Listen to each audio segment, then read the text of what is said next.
Hi, I'm Jamie. This is Dead Dodge Garage, and this is still a 1948 Studebaker stuck on my ramp truck. 49. I'm gonna fix that today with a hammer. In the first installment on this car, I got it running right there, stuck on the truck. It runs okay on 5-ish cylinders. If you haven't seen that video, go check it out.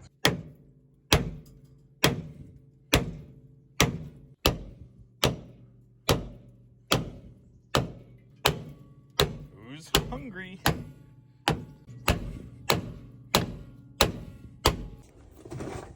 Seriously, that's all it needed. I think we've all learned a valuable lesson about working on cars at midnight. Don't. Oh yeah. Now beating on seized drums with a sledgehammer always works, except for that one time. But you do want to be careful because it's actually possible to break these. It's also possible to ding them pretty seriously. Cast iron is not all that hard to crack, so, you know, sound hits, but don't be a complete monster with it. Oh, that almost didn't work. Again! Even more chunks. Yeah. Oh, obviously be careful doing this. Okay, that's really impressive. Hopefully it's not full of asbestos. This is an interesting and very archaic axle design. Notice the shaft is a separate piece than the wheel hub here. The drum is a third piece. Note on this particular design, the drum is behind the hub. Later Studebakers have the hub behind the drum, but they're still held together by the wheel studs like this.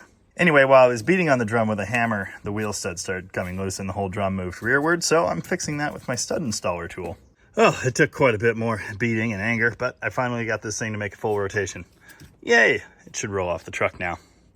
The unfortunate truth is, later I'm gonna have to take this whole nightmare apart and rebuild these brakes. Obviously.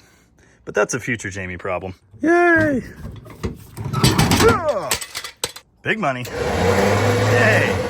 Oh, I gotta steer it. Oh, I gotta steer it more. Steady. Stay on the ramp. That's a little narrow.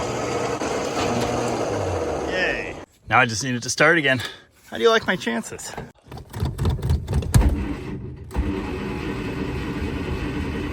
Oh, someone asked if it would be easy to accidentally hit the start button under the clutch pedal. Not really, but kind of. If you forget it's there, sure.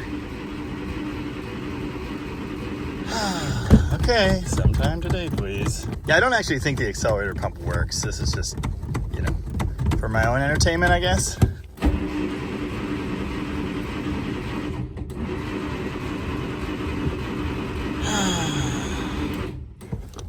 Okay. I can't even bump it with the clutch because, you know. Oh, wait. Yes, I can. Is the clutch rusted together? I'm confused. It cranked in gear and moved, but then when I released the clutch, it's almost like it wasn't in gear anymore. Oh yeah, the weird freewheeling thing. Ah, whatever. Anyway, it's out of my way. Remember all that nasty exhaust coming out of the Studebaker? Yeah, here's where it went. Gross. With that done, I can move on to this, which is either madness, brilliance, or more likely, a mixture of both.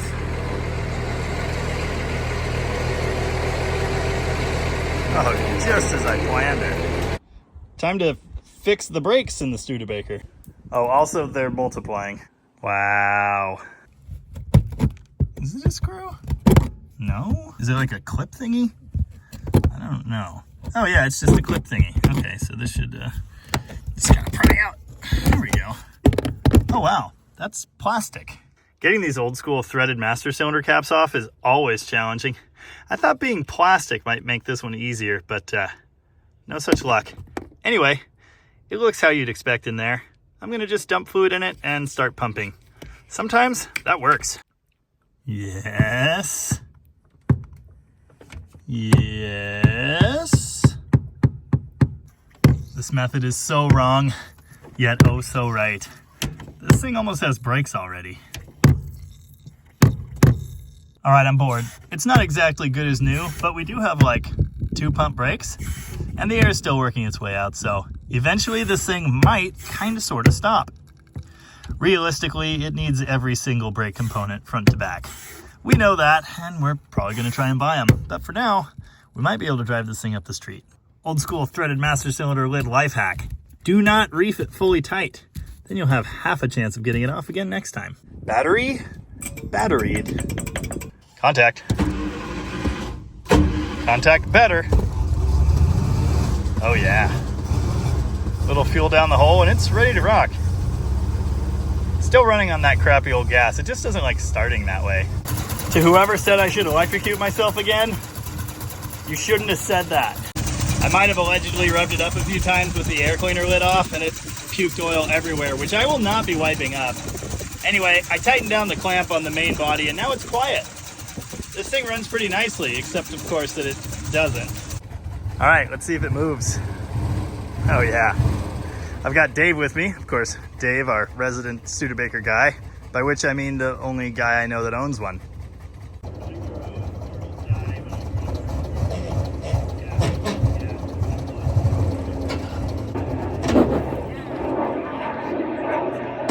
Yeah, there's no clutch. That could be a problem.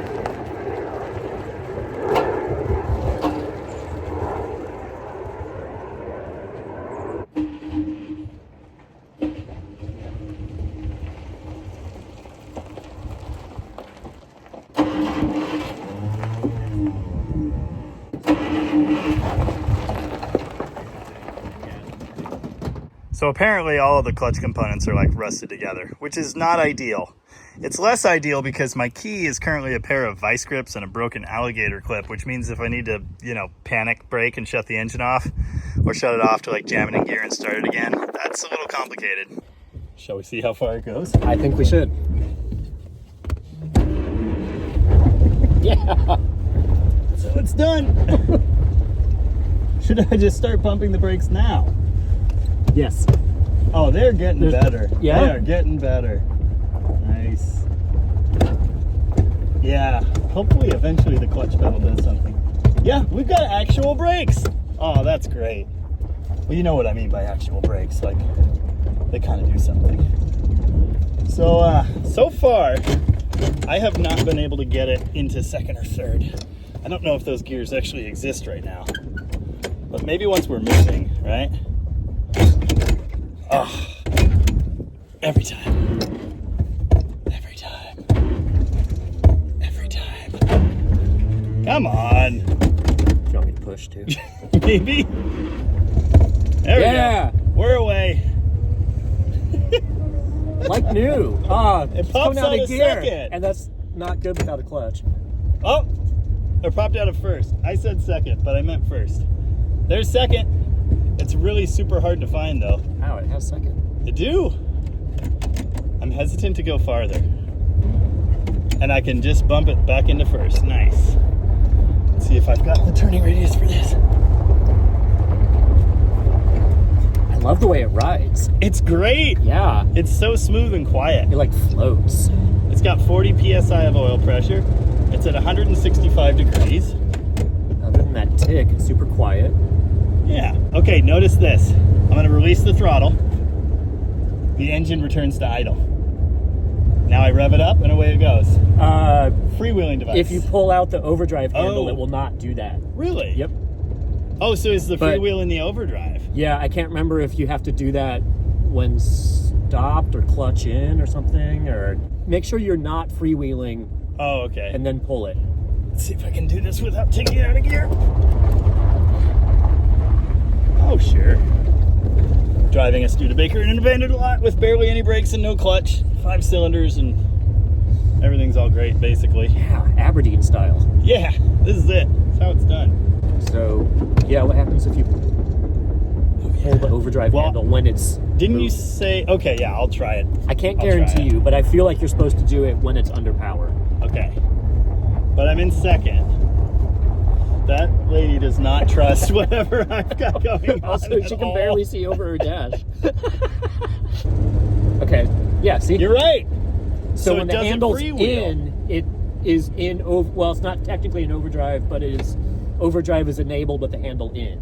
and disable handle out. So out is no overdrive, and then it doesn't freewheel and you have engine braking. Yeah. Huh!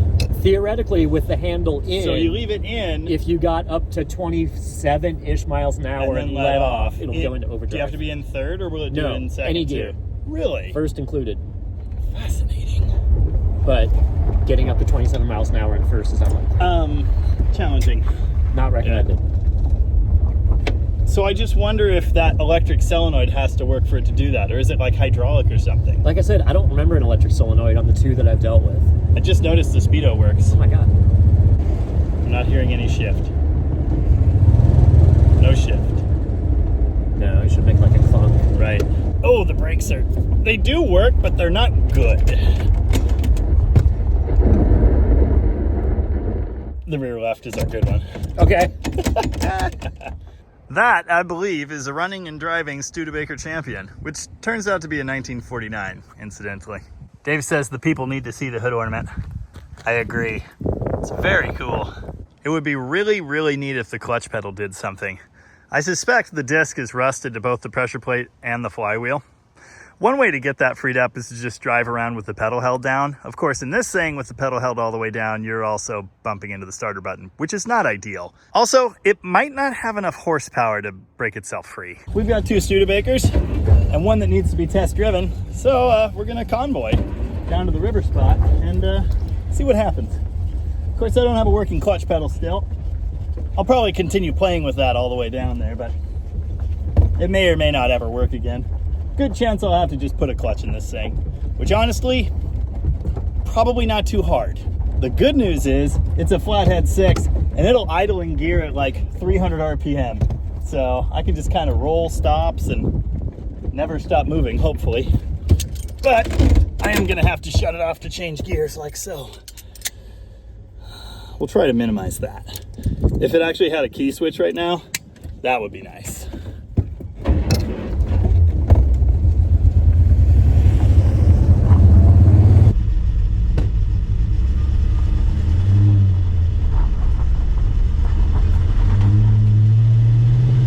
Champion away! Yeah, so hopefully on this drive we'll just magically unstick that valve and the clutch will start working and everything will be great. I'm not holding my breath. I didn't hit anybody.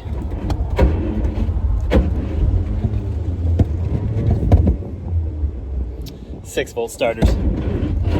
Every time. There you go.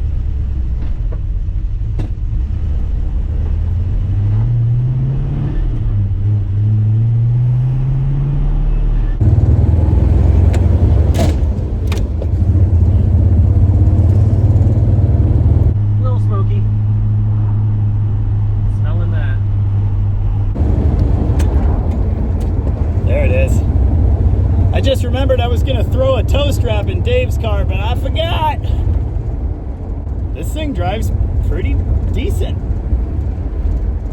Okay, the clutch thing. Not great.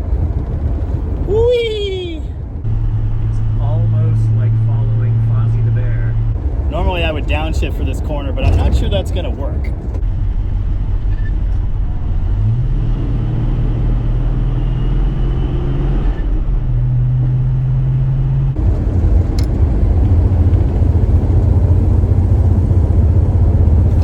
Doesn't really want to accelerate. 40. Well, it says 45, but that does not feel like 45. Not even close.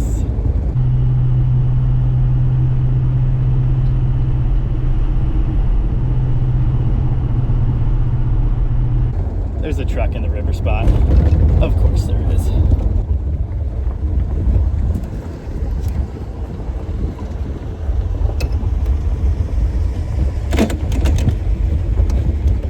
This is just miraculous.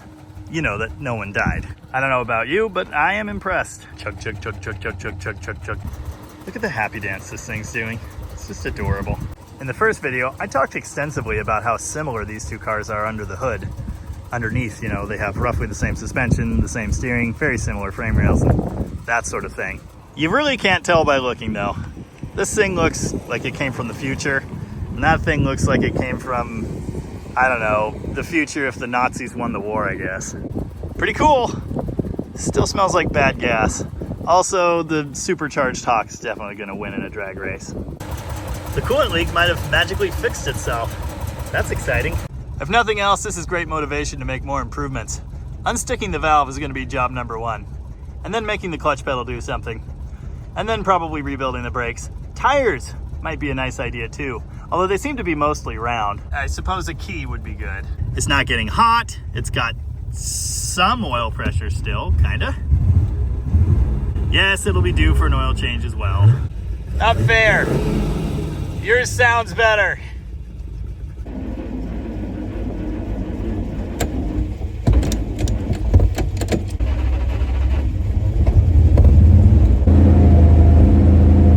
It's not happy. 12 volts, 6-volt starter. Oh, come on. Ah, so close. All right, I might need to get out and push. Let me know if you want to push. I didn't turn the handbrake off. Ah. That could be related. That was dumb. I do have my moments. That Hawk is so cool, and it sounds great.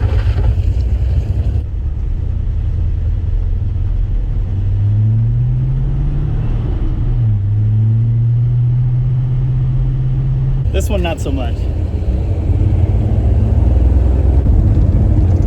Just out for a nice, leisurely, sunny afternoon drive. Oh, there you can see the Hawk. Nice. Dude, this thing redlines at like, I don't know, 2,400 RPM or something.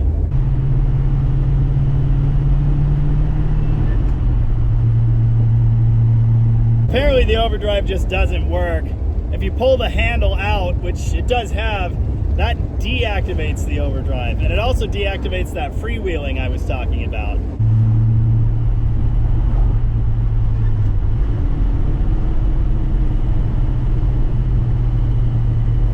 I don't know if second and third are synchronized. They don't seem to clunk when I shift into them, so that's good. I just rolled the crap out of a stop sign.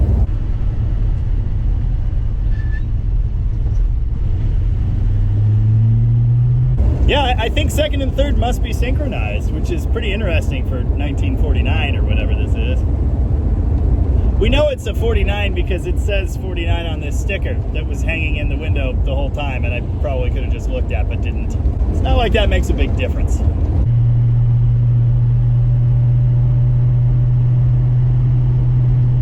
The way the overdrive is supposed to work is with the handle in. If you let off of the throttle over, I believe 35 miles an hour.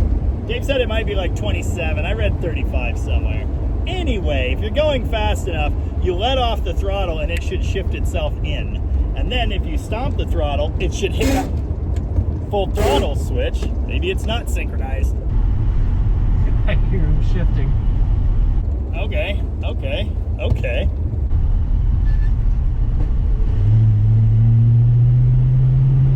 Going for an extra adventurous drive. That's a problem. I couldn't get it in second that time. It went right in every time before. Ow, that's fine. We're taking the scenic route. It wouldn't go in second that time. I heard it.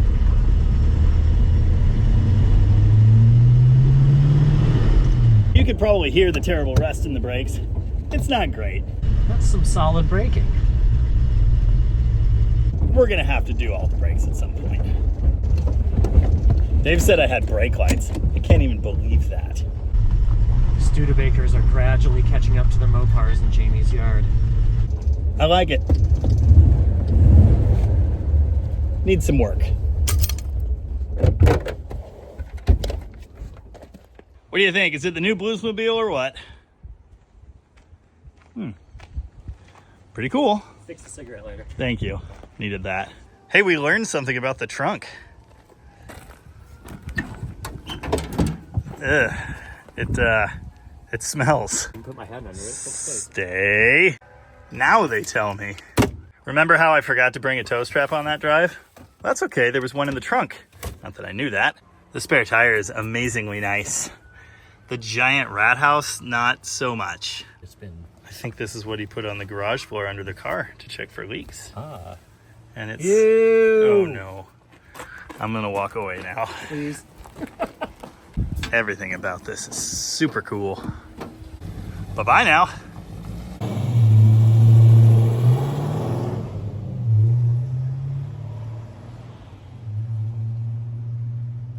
Yeah, I think I'm just gonna fix it like that. Well, I don't know about you, but I'm pretty excited. This thing needs some more work, and we're definitely gonna get to that in future episodes. For now, I'm gonna sit back and revel in the fact that I just drove this thing for the first time in decades. My sincerest thanks to Dave for coming out here randomly today and helping me give this thing a proper Studebaker test drive. Look forward to more updates on this car coming soon. Until then, as ever, thank you very much for watching. And remember, don't lick those gauges. They're radioactive. Just a happy little flathead 5.